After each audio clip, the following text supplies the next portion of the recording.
You tumble into the world after 22 months in your mother's womb, dropping nearly 3 feet to the ground with a thud. Welcome to life, little one. The African savanna doesn't care that you're new here. You better get those wobbly legs working fast. Your first challenge, standing up.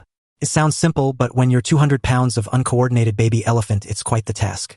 The herd waits patiently as you struggle to your feet, your mother gently nudging you with her trunk. Those legs feel like wet noodles, don't they? But there's no time to waste. Predators are always watching, and a newborn elephant is quite the tempting target for hungry lions or hyenas. Yeah boy, your family forms a protective circle around you, but they can't guard you forever. You need to learn to walk and fast.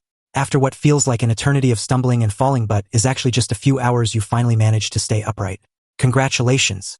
Now comes your next challenge, figuring out how to use that weird wiggly thing hanging from your face. Your trunk, with its 40,000 in muscles, is basically like having a superpowered arm attached to your nose. Right now, though, it's more like trying to control a fire hose with a mind of its own. You accidentally slap yourself in the face more times than you'd care to admit. Want to take a drink? Better learn to coordinate that trunk first.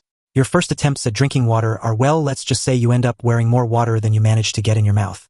The other calves in the herd make it look so easy, wrapping their trunks around their mother's tusks for guidance. But you're still trying to figure out which end is which. At least the mud baths are fun, even if you do end up looking like you took a roll in chocolate pudding. The good news is you're not alone. Your mother and aunts are always nearby, teaching you the essential skills of elephant life. The bad news, you're still the clumsiest thing on the savannah. Those territorial teenage hippos at the watering hole, they think it's hilarious when you trip over your own feet. Real mature guys. As the weeks pass, you start getting the hang of things. Your trunk becomes less of a liability and more of a tool. You learn to use it to greet other elephants, pick up food, and spray yourself with water when the African sun gets too intense. But just when you think you're mastering life, nature throws you another curveball, your first encounter with a lion pride. Your heart pounds as the adults form a defensive circle with you and the other calories safely in the middle. The lions prowl around looking for any weakness in the formation. You want to appear brave, but let's be honest, you're terrified. Your legs shake so much you almost fall over again. The adults TRP warnings and make mock charges, and eventually the lions decide it's not worth the risk this time. Growing up isn't all about avoiding predators, though. There's plenty of fun to be had, especially with the other calories. You play fight with your cousins, practicing the skills you'll need later in life. Although there was that embarrassing incident when you got your trunk stuck in a tree while showing off. The whole herd saw it, and you just know your sister is never going to let you forget it. Learning to feed yourself is another adventure entirely. The adults make it look easy, stripping ring bark from trees or pulling up grass with their trunks. Your first attempts are less graceful. You accidentally uproot an entire bush when you only wanted a few leaves.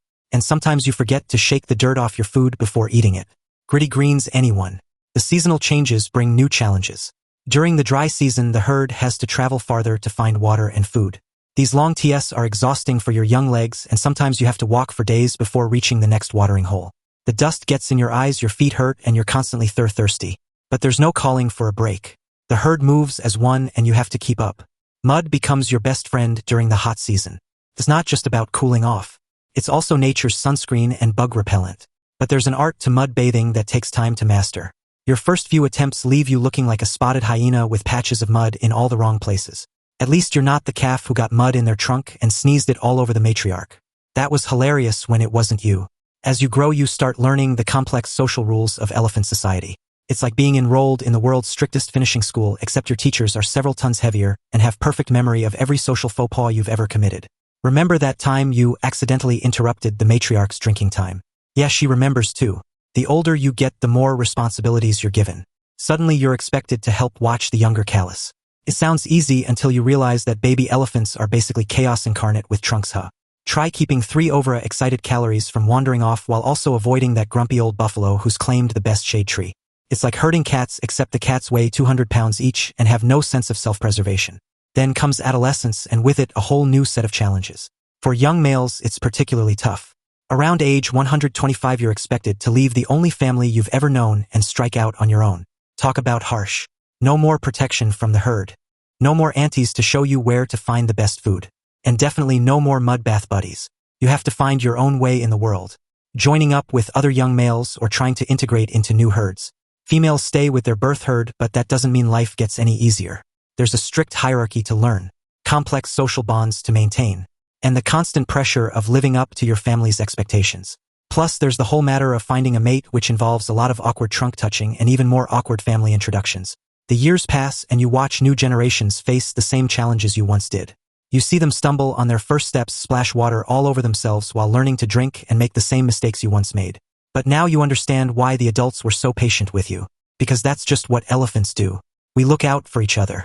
Even when it means watching a youngster spend 10 minutes trying to figure out which end of a grass stalk to eat. The savanna isn't exactly known for its gentle weather. During the rainy season you have to deal with torrential downpours that turn the ground into a slip and slide adventure you never asked for. Your feet sink into the mud up to your ankles and every step feels like you're pulling yourself out of quicksand. The thunder is terrifying at first. Imagine trying to stay brave when the sky itself seems to be throwing a tantrum. And don't even get me started on the lightning. The first time you saw it you tried to hide behind your mother, forgetting that you're not exactly tiny anymore. Nobody warns you about how much time you'll spend eating. Up to 18 hours a day. That's right, being an elephant means you're basically a walking, breathing eating machine. During the dry season when food is scarce you have to get creative. The adults know all the tricks. Which trees still have edible bark. Where to dig for roots. And how to reach the highest branches. You, on the other hand, are still figuring it out. Once you spent 3 hours trying to reach a particularly tasty-looking branch only to have a giraffe casually stroll up and eat it right in front of you. The smug look on its face still haunts you. Living in a herd means dealing with elephant politics 24/7. It's like being part of a reality TV show you never auditioned for. There's always some drama going on. Who got the best sleeping spot? Who hogged the mud bath? Whose calf pushed whose calf during playtime? The older females have perfected the art of passive-aggressive trunk flicks. And the teenagers are constantly trying to establish their place in the hierarchy. And heaven forbid you accidentally take someone else's favorite rubbing tree. You'll never hear the end of it. Then there's the whole dealing with human situation. Some days you can't take 3 steps without running into a safari vehicle full of excited tourists pointing their cameras at you. Yes, we get it, we're majestic. But try having breakfast with an audience sometime. Not fun. The worst is when they make those high-pitched sounds that hurt your sensitive ears. Life as an elephant isn't easy. Between the predators, the long migrations, the complex social rules, and the constant challenge of managing a trunk that sometimes seems to have a mind of its own, there's always something new to worry about. But there's also something special about being part of such a tight family. About carrying the wisdom of generations in your memory. About being one of the most remarkable creatures to walk the earth. Even if you did just trip over your own trunk again. If this story made you see elephants differently, hit the like button, share it with others, and subscribe for more eye-opening content like this. Thank you so much and see you in the next video.